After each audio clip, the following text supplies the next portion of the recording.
La situación que se ha vivido el sábado y domingo en la Federación Rusa, por supuesto, ha convocado todos los temores de Occidente, pero también sus posibilidades y esperanzas. Hay quienes incluso dicen que quienes cruzaban los dedos para que le vaya bien al señor Prigozhin, el mandamás del extinto Wagner, o de lo que quedará Wagner, ya hablaremos sobre esto, eran incluso los funcionarios de más alto nivel de Occidente, al punto que muchos señalan que Wagner había comenzado o que habría de ser retirado de las listas de sanciones de la Casa Blanca.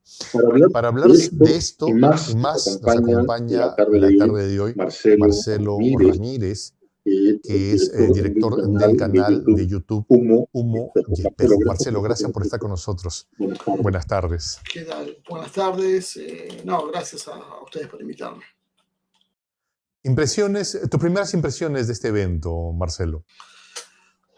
Bueno, es muy complicado. Hay muchas hipótesis que están dando vueltas. Creo que lo primero es no hacer una lectura extremadamente lineal, como han hecho los medios en general de Occidente, plantearse qué puede haber detrás. Es una gran incógnita que veremos con el transcurso de los días, pero yo diría que veamos que el primer punto tal vez a destacar, que tal vez Putin no haya salido desfavorecido como se plantea en Occidente, sino desde mi punto de vista puede tener algunas ventajas muy claras.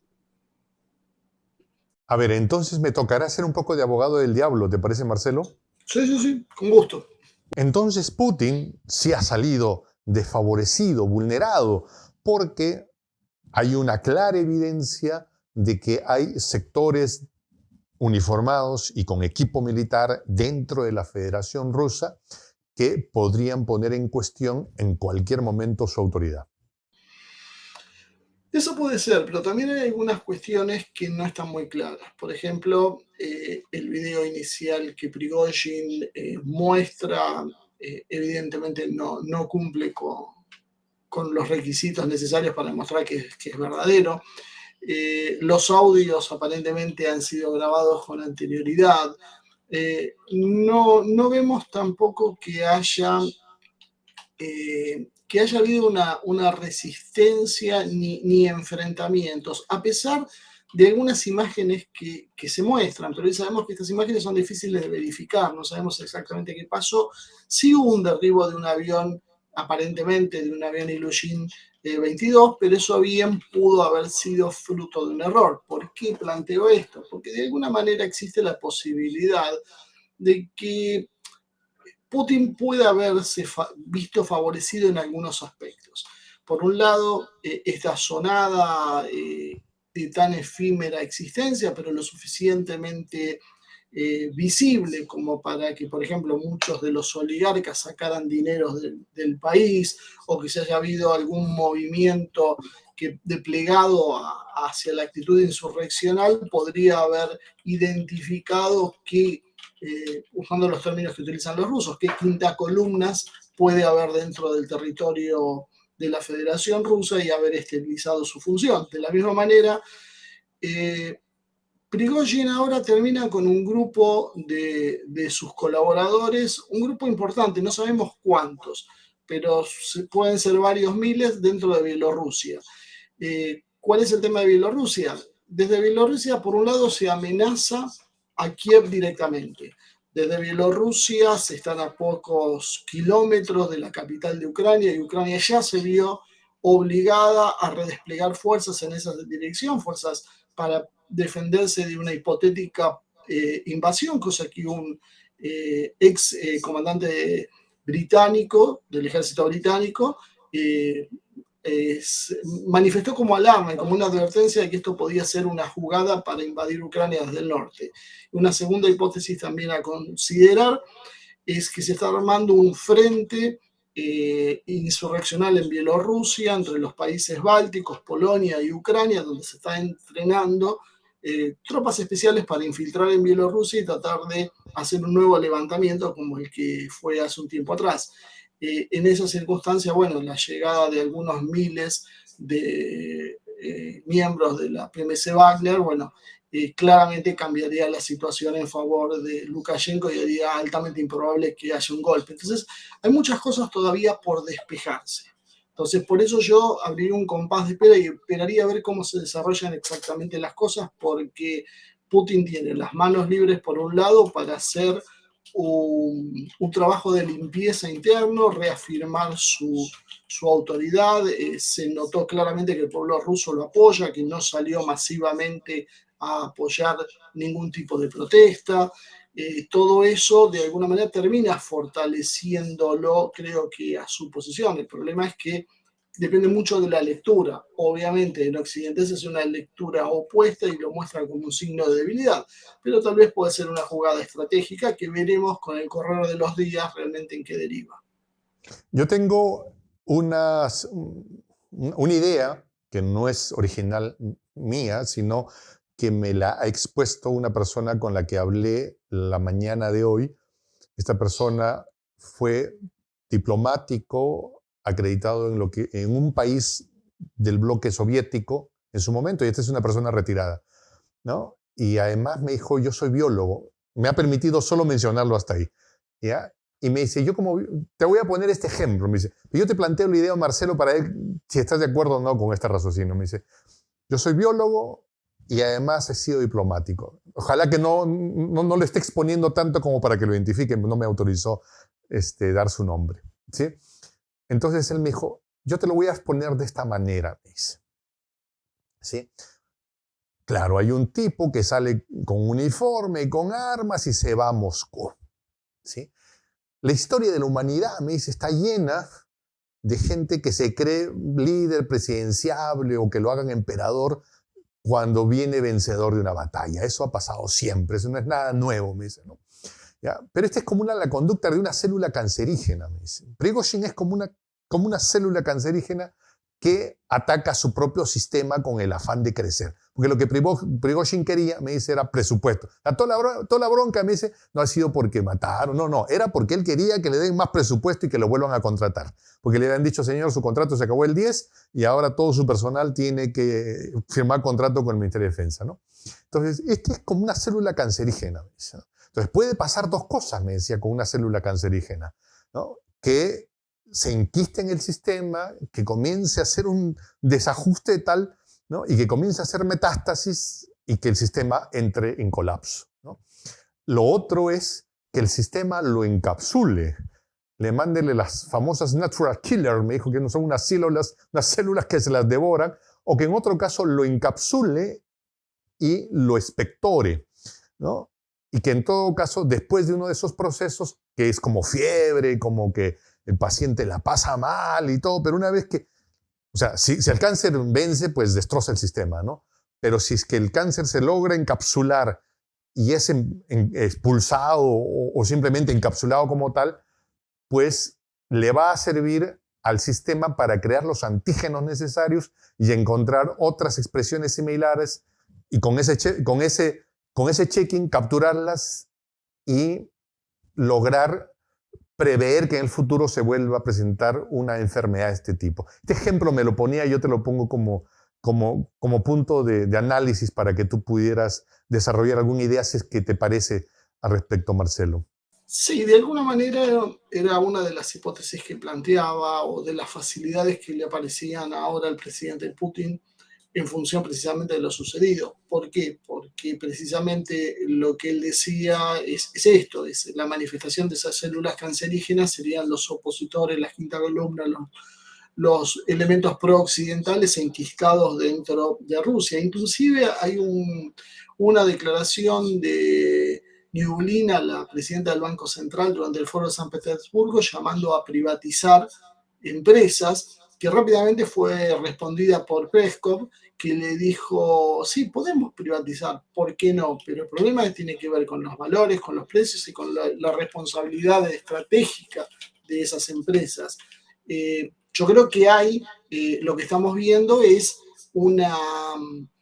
distintas tendencias en pugna dentro de Rusia. Eso sí, hay un sector liberal que de alguna manera está obstaculizando el desarrollo de Rusia, no solo ahora, sino desde hace algún tiempo. Y evidentemente esta actitud de Prigozhin los expone, los obliga a mostrarse a la luz del día y le permite a Putin identificarlos y erradicarlos. Lo que estaría en duda es si esto es algo planificado ya con Prigozhin para conseguir ese objetivo o en realidad Prigozhin se creyó ser un vencedor y un salvador de la patria y que eso le iba a alcanzar.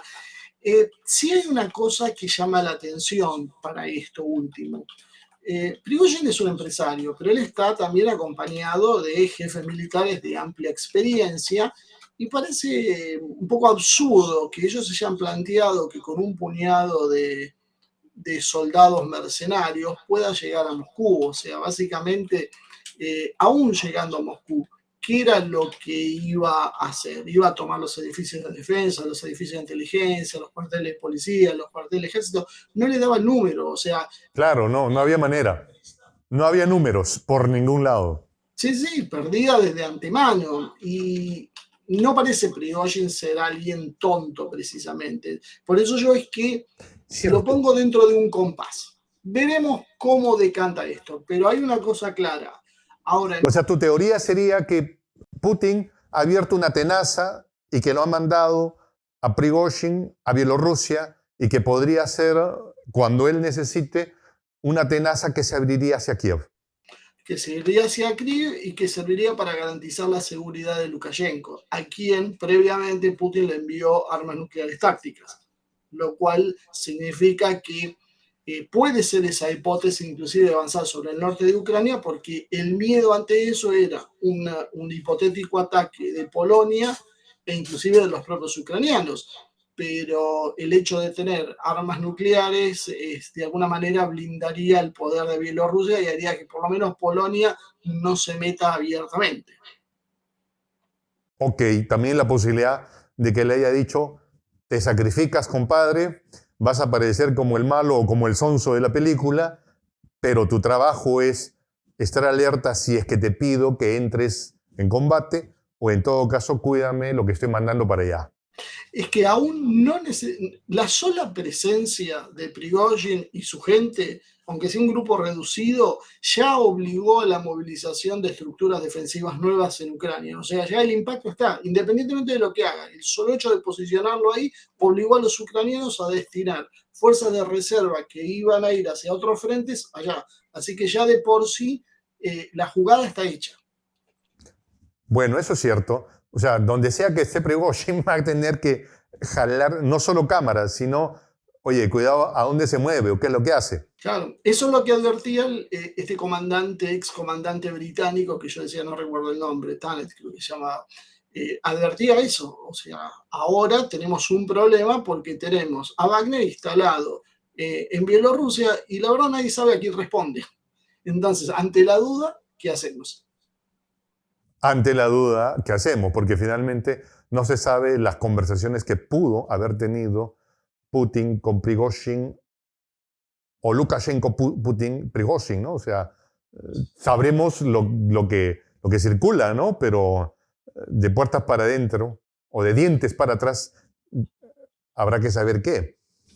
Sí, y también tenemos que ver qué es lo que va a pasar con Wagner, si Wagner definitivamente sigue el camino en su momento de de Blackwater, que terminó siendo Academy, siguió cambiando de nombres en función de los problemas judiciales que tenía, pero es la misma estructura, porque Wagner tiene mucha presencia en varios países africanos, y eso es un tema que Rusia, por un lado, no puede darse el lujo de desperdiciar, y además Wagner es un emporio económico, tiene empresas mineras, tiene pozos petroleros. Lo que ha conseguido de alguna manera Putin indirectamente es, con un presupuesto mucho menor que Estados Unidos, tener mucha mayor capacidad militar porque consiguió fuerzas armadas que de alguna manera se están autofinanciando bajo un esquema privado. Lo que a veces es medio esquizofrénico en Occidente es que no sabemos si en realidad Wagner ¿es el Kremlin disfrazado o en realidad ahora son enemigos del Kremlin? Es como que el discurso cambia de acuerdo a la ocasión. Bueno, si vamos al original, que en realidad es algo dependiente del Kremlin, bueno, no va a cambiar esto por una sola persona, por más que sea el dueño de la compañía. O sea, creo que acá a este nivel, con una Mm. empresa de ese tamaño, con presencia en tantos países, hay muchos intereses, hay muchos reseguros y creo que aún si Prigozhin tendría la voluntad de salir, creo que sería bastante, bastante difícil. Si Zelensky tuvo una oportunidad para darle un golpe de contraofensiva a Putin, ¿fue este sábado y no lo aprovechó? En realidad intentaron, que eso también es otra de las estrategias derivadas que podían haber salido de esta situación, ¿no? Hubo contraofensivas varias ucranianas y fueron una vez más despedazados por las fuerzas rusas, porque ellos pensaron de alguna manera que, bueno, se retira Wagner, creo que eran 35.000 hombres los que ellos suponían que se habían retirado, y además el grupo Ahmed, el grupo de Kadyrov, los chechenos, iban, de hecho fueron a Rostov del Don. Entonces la zona había quedado debilitada y era el momento. Bueno, parece que no fue así, los miembros de Wagner eran pocos, los chechenos no sabemos bien dónde están porque después no se habló más del tema, y la realidad fue que fueron una vez más rechazadas las fuerzas ucranianas a un costo alto en hombres y en materiales, como les viene sucediendo. Creo que esto es parte de ese movimiento. Por eso, a medida que uno va enfriando la mente y se va metiendo en el tema, se va dando cuenta que hay muchas cosas que no cierran, y más allá de las versiones de la prensa occidental, es complicado esto. Inclusive una ex agente de la CIA que apareció en un canal estadounidense de televisión diciendo que ellos habían reclutado a Prigozhin, pero a la vez también la inteligencia de Estados Unidos advirtió sobre no aumentar las sanciones contra Wagner. Y esto también es curioso, porque si uno sabe que no puede públicamente salir a decir esta es gente nuestra, porque eso va a Ujú. ocasionar la represión inmediata de Rusia sobre Prigozhin. ¿Por qué lo dijeron? Porque en realidad probablemente no sea gente propia. Si fuera gente propia lo tratarían de preservar y le harían una cobertura un poquito más confiable que salir a decir por los medios hay que ayudarlo. Ok, esto tiene que ver entonces con lo que dijo el presidente Biden, o lo que dijo la Casa Blanca en realidad, ¿no? Nosotros sabíamos, Blinken ha salido, estuvo en la CNN, en NBC, en todos los lugares donde puede estar, ¿no? Nosotros sabíamos, ¿no?, que estaba pasando, pero por supuesto no teníamos ninguna intención de facilitarle las cosas a Putin y a ver si la insurrección llegaba a buen término, ¿no? Y bueno, estuvimos en contacto con los otros mandatarios occidentales para ver cómo terminaba. A esto, el canciller ruso ha dicho, bueno, eso básicamente es a ver, él tuvo una expresión algo así como, ha sido una expresión freudiana, ¿no? No es lo que pasa, sino lo que quieren que ellos pase, ¿no? ¿Se hicieron muchas expectativas? Baño de sangre que no terminó sucediendo. Y yo, la verdad, me da la sensación que falló la inteligencia occidental en predecir eso. O sea, ellos ahora dicen que sabían, pero la realidad, si ellos lo sabían, ¿por qué no movilizaron nada? O sea, primero notamos que hubo desconcierto. Más allá de algunas cuestiones que dijo la prensa, un poco que son naturales en una circunstancia así, los líderes europeos y los funcionarios estadounidenses en líneas generales permanecieron callados, como que había un desconcierto. Si hubiesen estado ellos atrás de esto, probablemente hubiesen hecho una serie de declaraciones a favor de la democracia, contra el régimen tiránico de Putin y demás, y hubiesen movilizado algo dentro de Rusia. No, en Rusia no pasó nada. La gente que salió les reconocía a la gente de Wagner su papel heroico en la lucha, sobre todo en Artemovsk, en Bakhmut, pero por otro lado le decían, pero hay que obedecer al presidente, así que vuélvanse, si ustedes son defensores de la patria, su lugar no es acá, sino es en el frente de combate. Parecería para mí que en realidad están tratando de cubrir un enorme fallo, porque todo esto se produjo sin que Occidente sepa demasiado bien qué estaba pasando y por eso no se pronunciaba, porque en realidad no sabe bien qué. Y analizado a cuánto van 3 días de esta situación, lo que empezás a encontrarte es que, bueno, Rusia posicionó fichas en Bielorrusia, Ucrania hizo una carga de las que suele hacer a lo Banzai, que no le terminó demasiado bien. Putin ahora tiene mayor libertad para identificar opositores que trabajen para Occidente, y de alguna manera también cerró un poquito el tema de Prigozhin, que también había un debate en Rusia sobre qué hacer con una empresa privada si no era una amenaza a la soberanía. Bueno, de alguna manera eso ha quedado cerrado, ahora está la excusa como para, de alguna manera, reincorporar a todos los exmiembros que estaban en Wagner a las Fuerzas Armadas, que están firmando contratos masivamente ahora con el Ministerio de Defensa ruso, y tal vez tener una empresa privada, pero no de la magnitud que podía ser Wagner, que en algún momento podía llegar a transformarse de alguna manera en algo peligroso. Creo que a todas luces Putin termina ganando.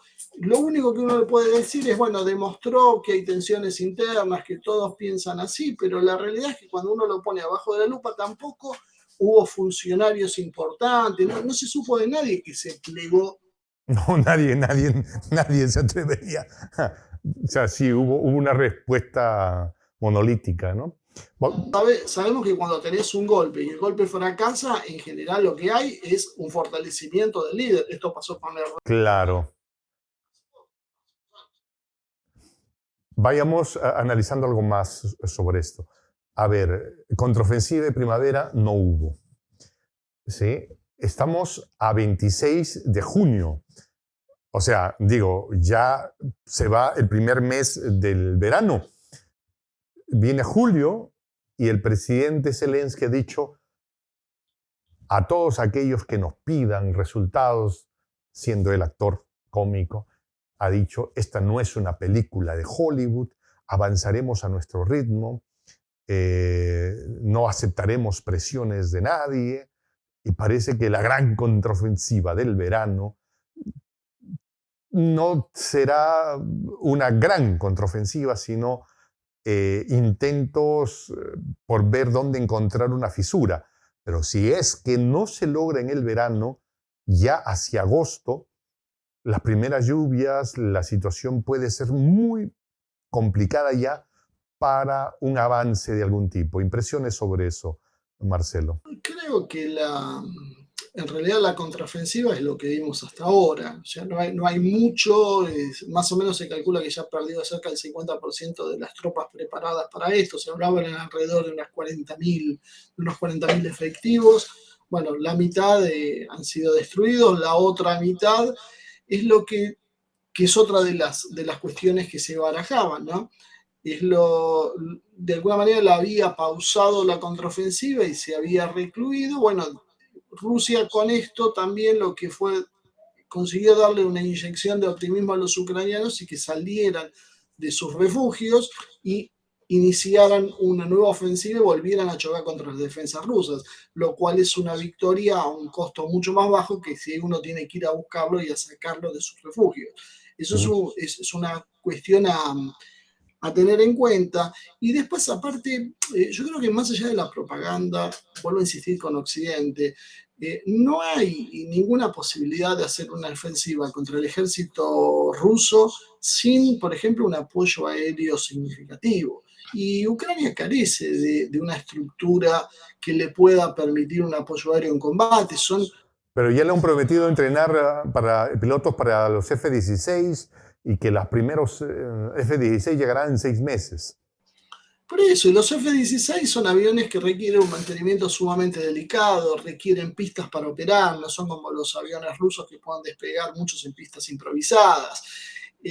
Un piloto ucraniano con un entrenamiento de algunos meses en realidad no tiene un manejo completo de su aeronave y difícilmente pueda ofrecerle resistencia a los pilotos rusos. Hemos visto en estos días estos juegos aéreos que hacen las fuerzas aéreas cuando se enfrentan y de alguna manera se persiguen y se va testeando la capacidad del enemigo, de pilotos de Sukhoi 35, Sukhoi 35S en Siria, buscando F-16 estadounidenses, que son los de las últimas versiones, los de la generación más avanzada y con los pilotos mejor entrenados que se supone que son los estadounidenses. Bueno, esto algunos lo ven en realidad como un ensayo y una preparación previa que viene haciendo Rusia, esperando, bueno, a ver si llegan los F-16, que además van a ser aviones más devaluados que estos tecnológicamente y con pilotos menos capaces, lo cual van a ser susceptibles de ser derribados fácilmente y más allá, bueno, de los S-400 rusos y otros sistemas que también los van a tener en la mira. Marcelo, para terminar, hay una pregunta sobre el tema anterior que no quería dejar pasar. El canciller Lavrov dijo que, bueno, aquí hay algún tema para desarrollar, ¿no? En principio, presidentes como el presidente Xi, como el presidente Erdogan, se han comunicado y han hecho público su solidaridad con el presidente Putin. Esto crea un escenario muy claro, ¿no? Sin embargo, Lavrov ha dicho algo más interesante. Yo he hablado con muchos cancilleres en el aspecto global y muchos se han solidarizado con nosotros, pero me han pedido no hacer público sus nombres ni los países que representan. Nos han pedido eso y nosotros lo respetamos. ¿Qué ves allí? Bueno, algo lo veo un poco pasar en nuestro país. O sea, yo hablo en forma privada con funcionarios y te dicen, nosotros no podemos hablar públicamente, nadie quiere exponerse, todo el mundo le tiene pánico a las presiones de Estados Unidos. Yo te doy un ejemplo de dónde estamos parados ahora y que creo que es muy significativo. Israel había anunciado mandar la cúpula de hierro, el Iron Dome, a Ucrania, anunció también, o sea, se habló que iban a mandar tanques Merkava. Y lo que terminó pasando es que hace unos días atrás Israel dijo, mejor no vamos a mandar nada porque no queremos enrarecer las relaciones con Rusia.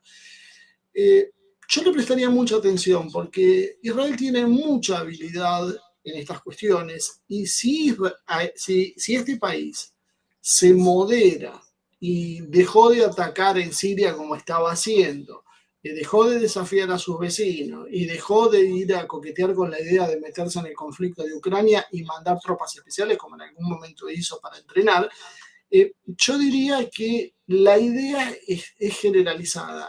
La OTAN está en problemas y no es bueno jugar para ese lado. Vamos a empezar a tener amigos en todos lados porque esto no se sabe cómo va a terminar. Sí, y África como que también está convirtiéndose en un actor global de mucha potencia, ¿no? Fueron ninguneados por el asesor de Zelensky que dijo que han venido acá los africanos a ganar cámaras, ¿no? Pero dentro de poco va a haber una reunión ruso-africana, ¿no? Con los líderes de todo el continente.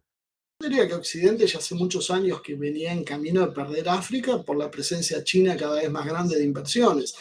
Esto es bastante claro. Occidente extraía algunas cosas que le interesaba y sumía a los países en guerras civiles para poder manejarse con bandas y obtener ganancias mucho más fáciles que si uno negociaría con un Estado. China viene y ofrece obras de infraestructura, puertos, carreteras, centrales. Todo esto es una enorme ventaja que le da una plataforma de desarrollo futuro.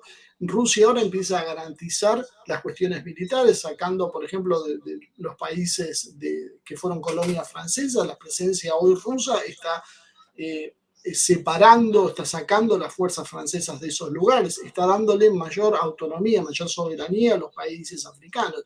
Entonces creo que África para Occidente está perdida y creo que, bueno, África aporta riquezas de todo tipo, uranio, minerales varios, pueden producir alimento en escalas importantes e inclusive hay una cuestión demográfica. Es el único continente, podríamos decir, con población joven y en crecimiento. Todo eso en el futuro seguramente va a jugar en forma muy importante. Y hay otras regiones que está pasando algo por el estilo, el sudeste asiático, en Asia Central, en Medio Oriente, las monarquías petroleras que estaban alineadas con Estados Unidos, de a poquito se van distanciando y se van sumando al otro eje. O sea, creo que esto es inexorable el cambio. Marcelo Ramírez del canal Humo y Espejos, muchas gracias por habernos acompañado el día de hoy. No se pierdan su canal, visiten. Está todos los días produciendo material y además te hemos visto en distintas plataformas en la que estás generando mucha expectativa. Marcelo, felicitaciones. Un abrazo inmenso desde aquí. Bueno, muchas gracias por los elogios y bueno, a tu disposición y de tu público para cuando me necesiten. Claro que sí, Marcelo. Muchas gracias. Y a nuestro público agradecerles por habernos acompañado. Mi nombre es Juan José del Castillo, el J. Gracias por haber estado aquí en Prensa Alternativa. Me despido con esta expresión en el quechua milenario, en el quechua de los incas, Tupananchis Kama, cuya traducción al español es hasta volvernos a encontrar.